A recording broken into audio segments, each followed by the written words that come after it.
Okay, so you have been invited to participate in this project, which is called the West Side Sound Oral History Project. And do you consent to being recorded and having this information shared with the larger public to include the special collections at UTSA? I do. Thank you so much. The West Side Sound, which everybody talks about, which is it's a it's a I guess you could say a melting pot of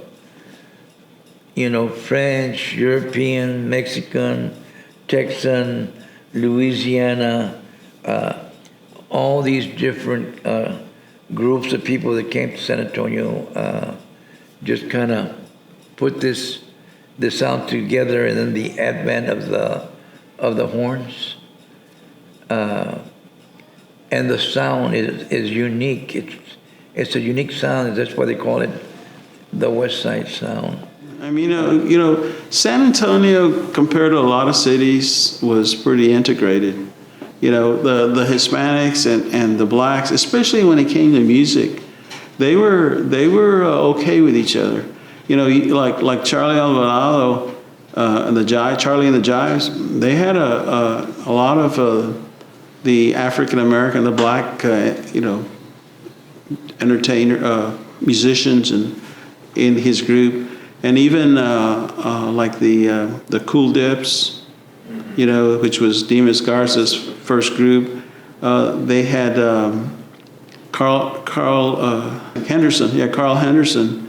He sang lead for them for quite a while. They had a lot of different groups. And, a lot of it was pretty integrated, and that's why a lot of that R&B stuff rubbed off on the Hispanics.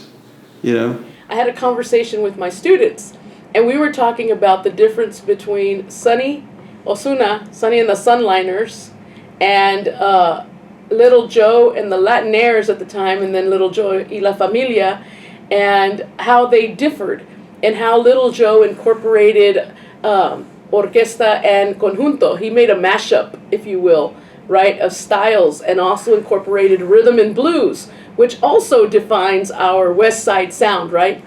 And my dad is from San Antonio.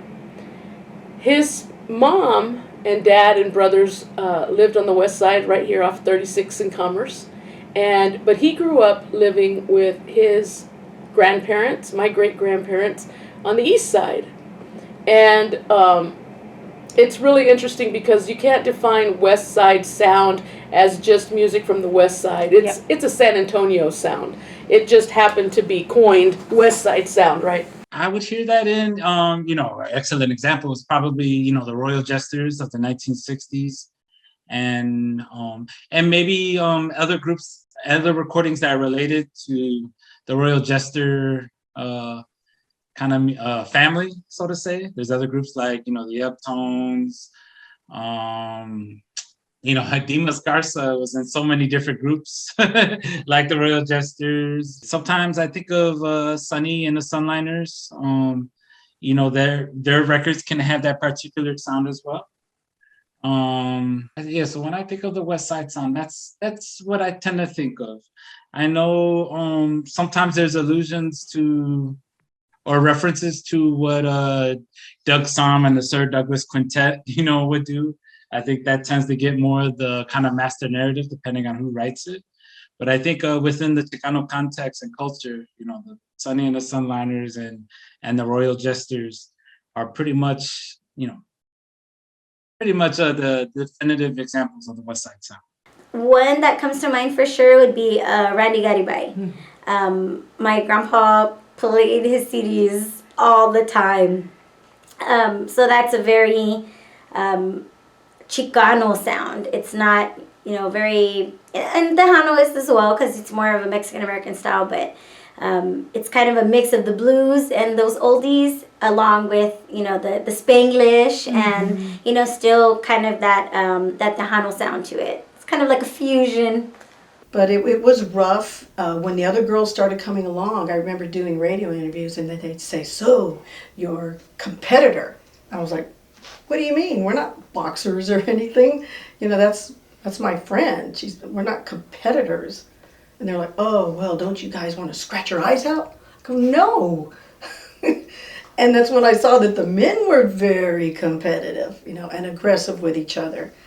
And I didn't want to be that way. And one of the first little girls that I met was Shelly Lattis. But when it comes to really the feel of Tejano, if you will, orquesta sound, I mean, to me, it's so intricate.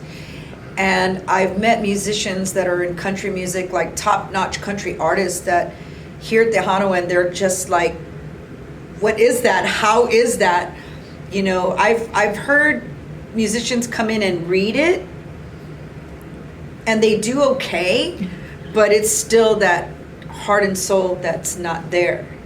And I think, you know, we really underestimate just how beautiful our music is.